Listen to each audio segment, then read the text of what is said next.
Good morning, boys and girls. Today we're going to read a story called Stella and the Sugarbugs by Dr. Jen Fountain and illustrated by Mike Berry. Since the time Stella was born, she had always been a good little girl. She always ate all of her dinner, including the big, leafy, green parts. She rarely cried as a baby, and she earned shiny silver stars in school for taking turns and sharing toys.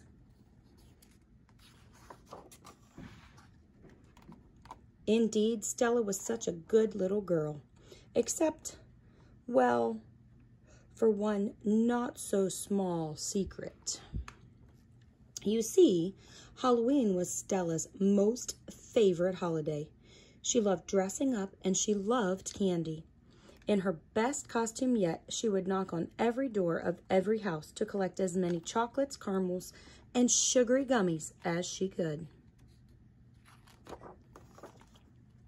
But every Halloween, no matter how good a trick-or-treater she was, her mother would say, "Now, Stella, you are much too sweet to keep all that candy for yourself." And Stella would have to give away her candy to everyone else at school. So this past Halloween, instead of putting her candy into her backpack for school, Stella hid it under her bed. And every night, after her teeth had been brushed and she had been tucked into bed, Stella would happily eat as many candies as she could before falling asleep. Until one night, after Stella popped another gummy in her mouth, the Sugarbugs invaded and started a dance party inside Stella's mouth. The pink ones flipped the blue ones, the orange ones twirled the green ones. With each piece of candy, the Sugarbugs jumped with greater excitement. Oh, how those Sugarbugs just loved to dance. And oh, how Stella's tooth began to ache.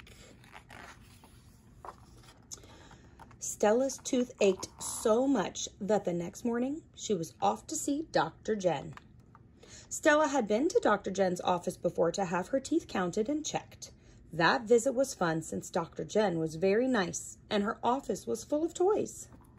But this time, Stella could not enjoy herself because she was too worried about her tooth. Dr. Jen looked in Stella's mouth and announced, "Why, Stella, you have a bad case of the Sugarbugs." The Sugarbugs sounded scary, and Stella wished she had been the good little girl she almost always was. "But not to worry, Stella," Dr. Jen cheered. "We'll tickle these Sugarbugs out before you can even say hippopotamus." And just like that, Dr. Jen went to work using a fancy toothbrush that made a funny whistle noise. The dancing Sugarbugs flew out of Stella's tooth.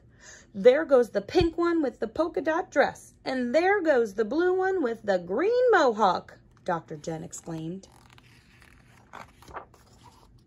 Soon, Dr. Jen finished and handed Stella stickers for being such a good little girl.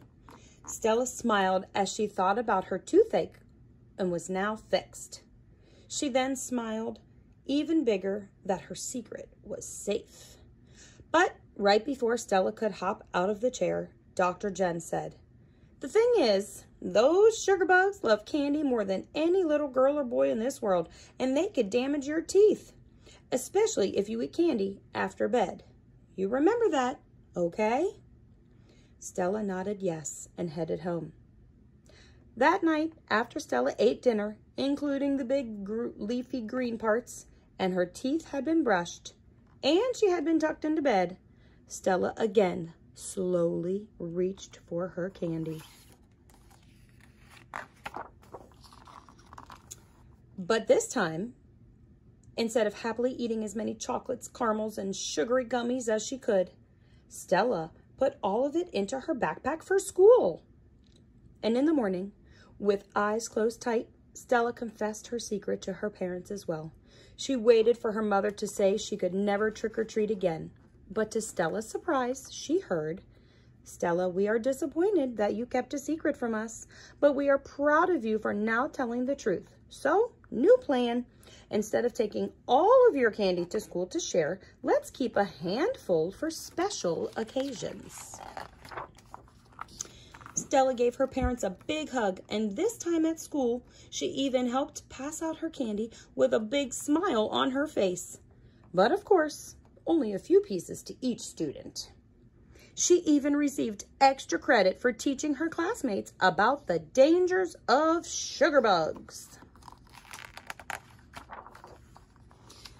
6 months later, when Stella returned to Dr. Jen's office for her routine check, she glowed as Dr. Jen announced there weren't any sugarbugs in her teeth.